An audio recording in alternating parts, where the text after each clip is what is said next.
Assalamualaikum. Okey, cuba tengok.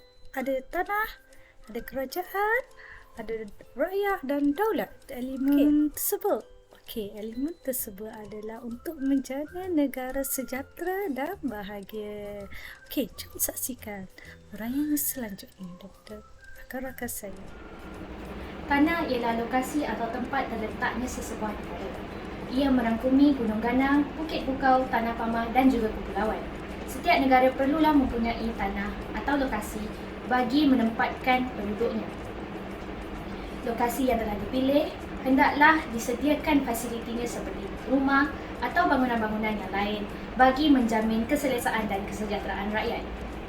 Lokasi yang strategik perlulah atau mestilah mempunyai sumber semula jadi yang boleh memberi manfaat kepada penduduk. Sebagai contoh, di Malaysia mempunyai 14 buah negeri yang mempunyai pelbagai jenis tanah. Untuk negeri Kedah, Kelantan, Perak dan Perlis, tanah pamah sesuai digunakan untuk menanam padi, kelapa sawit dan pokok getah. Selain itu, tanah pamah juga sesuai digunakan untuk sebagai kawasan penempatan seperti di negeri Selangor dan wilayah Persekutuan Kuala Lumpur. Kawasan ini mempunyai kepadatan penduduk yang sangat tinggi. Akhir sekali, Malaysia juga mempunyai tanah tinggi seperti di negeri Sabah dan Sarawak. Rakyat. Dalam bidang politik serta undang-undang, istilah rakyat merujuk kepada orang awam yang ditadbir oleh suatu pemerintah negara dan menjadi unsur penting dalam pemerintahan. Kepentingan rakyat. Mengukuhkan perpaduan, mengekalkan keseimbangan antara kemajuan negara dengan warisan kebudayaan, mengukuhkan kestabilan politik dan ekonomi, menjadi kebanggaan negara, serta melahirkan generasi baharu yang mengekalkan kepelbagaian budaya. Anggaran penduduk Malaysia bagi tahun 2022 seramai 32.7 juta, bagi warga negara 30.2 juta.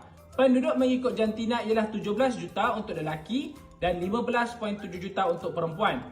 Mengikut kumpulan umur dari 0 hingga 14 tahun seramai 7.6 juta, manakala 15 hingga 64 tahun 22.7 juta. Bagi kumpulan etnik, Bumi Putera 69.9%, China 22.8%, India 6.6% dan lain-lain 0.7%.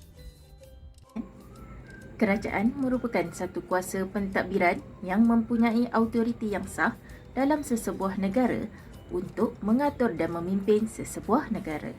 Jadi, di Malaysia, kerajaan kita dibentuk melalui pilihan raya, iaitu sebuah kerajaan ditentukan oleh kuasa rakyat. Konsep madani menggambarkan kepercayaan yang dicerna antara kerajaan dan rakyatnya pada asas ketulusan dan kerjasama.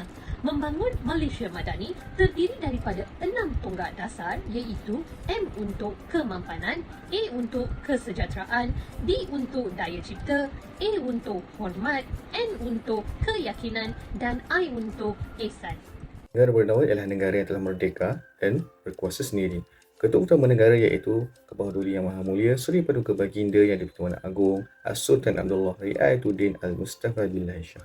Di Malaysia terdapat 9 Raja Melayu, 4 yang di-Pertuan Negeri dan 3 wilayah persekutuan. Sistem raja berperlembagaan menjadi pelengkap dan pengimbang kepada sistem pemerintahan demokrasi. Ini menjadi asas kepada kestabilan politik Malaysia. Kestabilan ini menyumbang kepada keharmonian, kesepaduan, kemakmuran serta membawa kepada pembentukan negara sejahtera dan bahagia.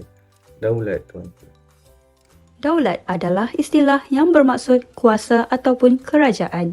Selain itu, daulat juga bermaksud seseorang raja atau sultan mempunyai kuasa tertentu.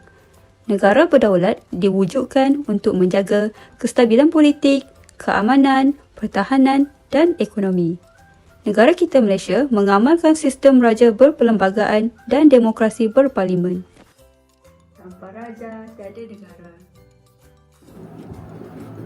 Malaysia sebagai sebuah negara yang memiliki keempat komponen tadi sedang menuju ke arah negara maju. Negara maju ialah negara yang kaya yang sebahagian besar ekonominya bergantung kepada industri dan penduduknya menikmati taraf hidup yang tinggi. 3 indikator negara maju ialah panjang umur dan sihat, akses kepada kehidupan dan taraf hidup yang memuaskan. Kesimpulannya, Status Malaysia sebagai negara maju mampu dicapai hanya dengan kerjasama penduduknya. Negara sejahtera dan bahagia bermula dari anda.